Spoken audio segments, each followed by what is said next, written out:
love that sound. It is Football Friday night, and we have a mega show ahead for you tonight. Thank you for joining, everybody. We've got Jeff Dubroff coming with our wild card game in just a bit, but we're going to start with our game of the night.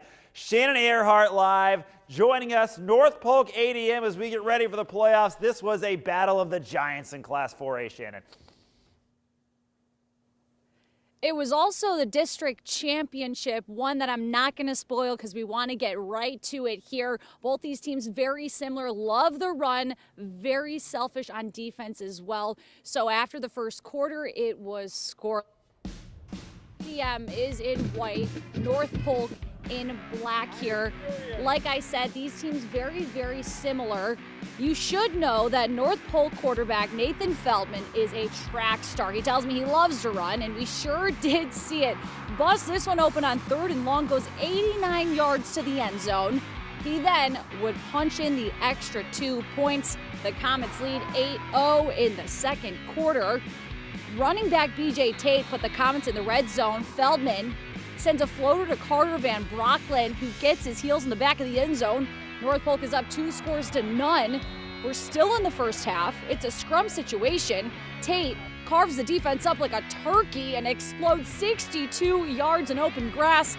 Have yourself a picnic, Mr. Tate.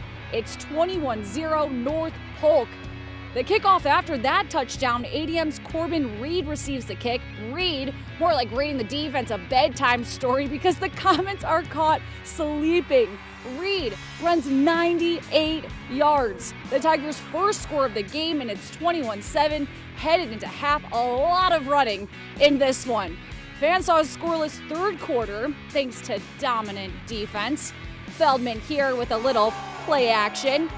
Finds Jacob Phillips wide open. That gives the Comets a comfortable lead, 27-7. But ADM wouldn't lay down and quit. Quarterback Hudson Scholl plows his way through the trenches and wrestles in for 6. The TD is good for the box score, but won't make a difference. North Polk, business per usual, wins it with ease, 27-14. The Comets 9-0 for the first time since 1995 and ring the victory bell to seal the deal. It's great because this is the first time in a long time we've been 9-0. I don't even know if we've ever been 9-0, but it was a great win for all of us, a great feeling on.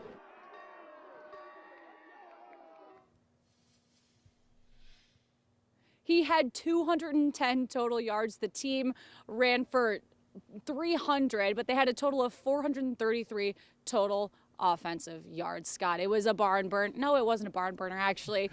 North Polk blew the doors off of ADM, one that we didn't expect. But hey, I mean, divisional or district champs, that's a big deal for North Polk headed into the postseason. Awesome job. Thank you. Congrats to North Polk. Thank you, Shannon. Final game of the regular season for classes 5A, 4A, and 3A. Let's stick with 4A because we had another monster showdown for a district title. Gilbert and Pella, number 6 at number 3. Pella undefeated. This one for 4A District 4 title. Also, Jay McKinstry's final regular season home game after 28 years coaching Pella. He's so respected. This kid dressed up as McKinstry for Halloween. No scoring until late in the second quarter. Colin Kernt buying time. Fading to his left, and there's Tyson Barnes in the back court of the end zone. It's 7-0. Pella had a chance to extend that lead before the half. Kernt, though, goes right to Gilbert's Bowen Cruz. Says thank you very much, and Gilbert would cash in. They had been running pretty much the entire half, so they completely fool Pella. Nice casting, by the way. And air it out. Ethan Rash to a wide open Cruz, the same guy that had the pick. Touchdown Gilbert. They also scored the only touchdown of the second half. They upset Pella 14-7. Gilbert wins that district title on McKinstry's big night.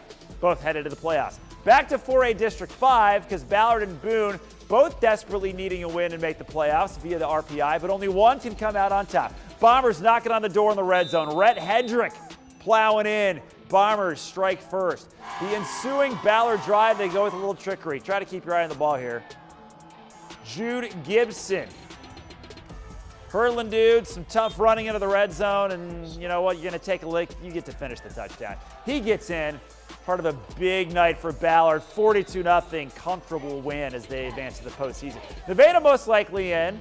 Atlantic, though, they really needed this one on the road. Trojans trying to go deep early in the game, and Atlantic just underthrows this one. So Lucas Brown, easy pick. playing center field. Nice return as well. That sets the Cubs up nicely for a drive. Cubs passing here. Connor King going to roll left.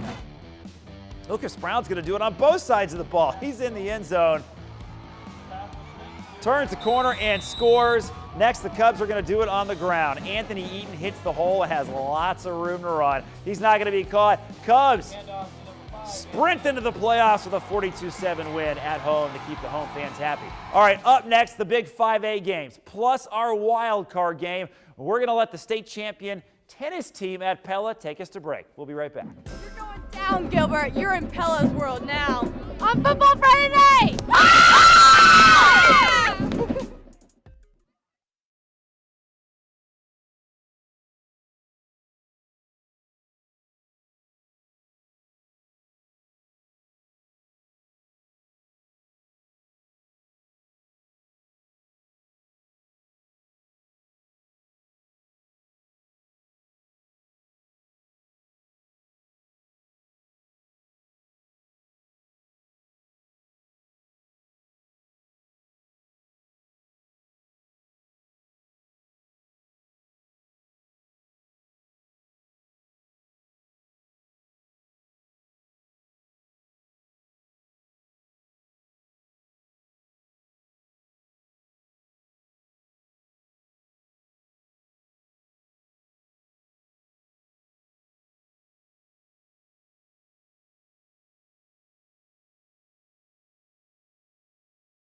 You're watching Football Friday night on KCCI.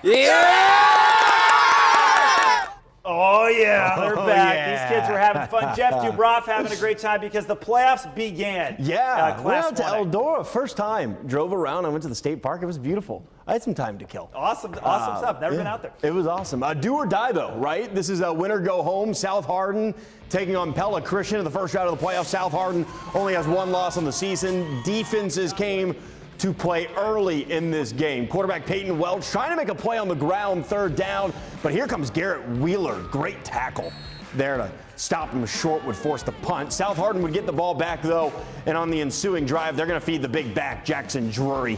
Big handoff, and there he goes, hitting the hole hard, big gain. Tigers starting to roll just a little bit, and then a couple plays later, 4th and 2 from the 2.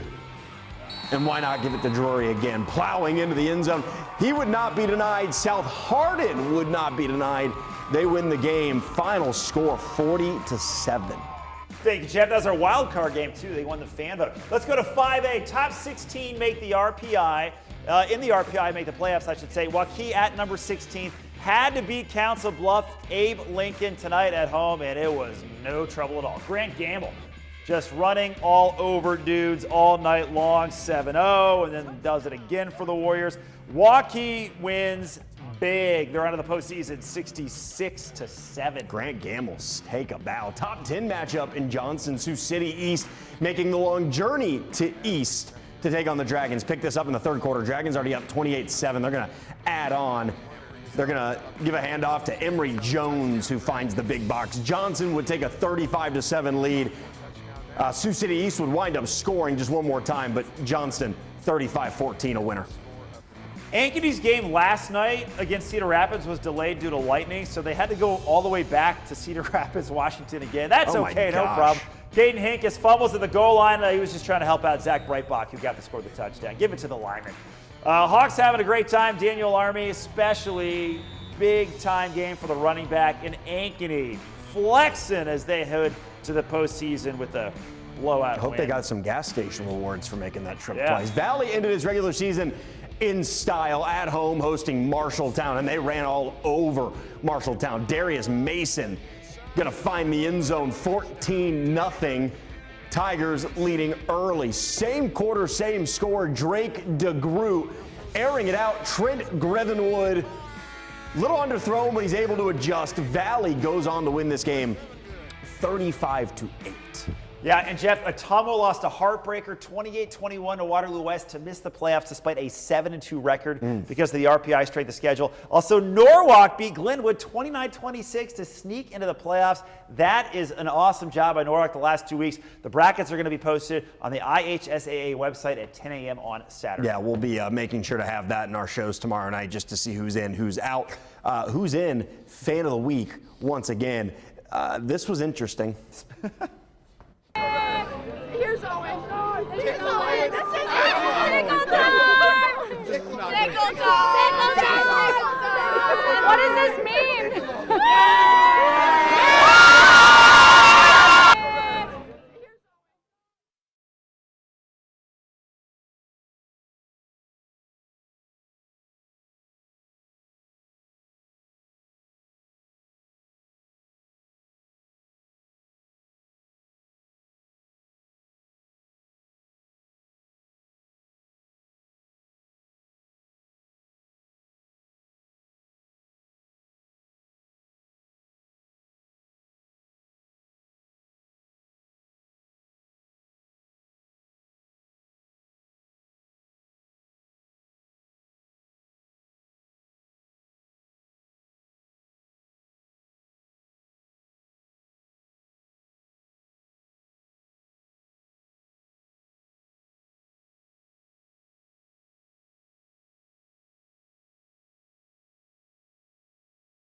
Welcome back. Scott, it's getting a little cold, finally.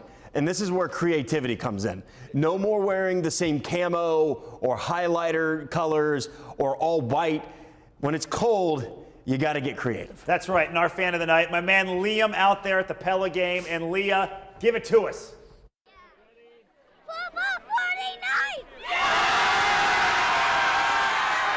Now check out the dance moves because the Pella student section was absolutely like loving this kid. And how could you not? Look at him go. Fantastic. And by the way, I was right. You have to find a way to dress warm. A dinosaur onesie, you know how soft that probably feels on the inside?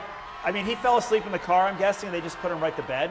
I mean, you just sleep in that thing. That's awesome. And that's so cool. The fans behind him getting into it. That's going to make that kid's night. That's right. Once again, playoff brackets revealed 10 a.m. on Saturday. We'll make sure to get all that information. Yeah, we'll talk about that. Big college kickoff, 10 a.m. or excuse me, 10:30. I've been doing this long enough to know. Shannon Earhart live in Iowa City. We'll have you covered. We'll see you then. That's right. Good night, everyone.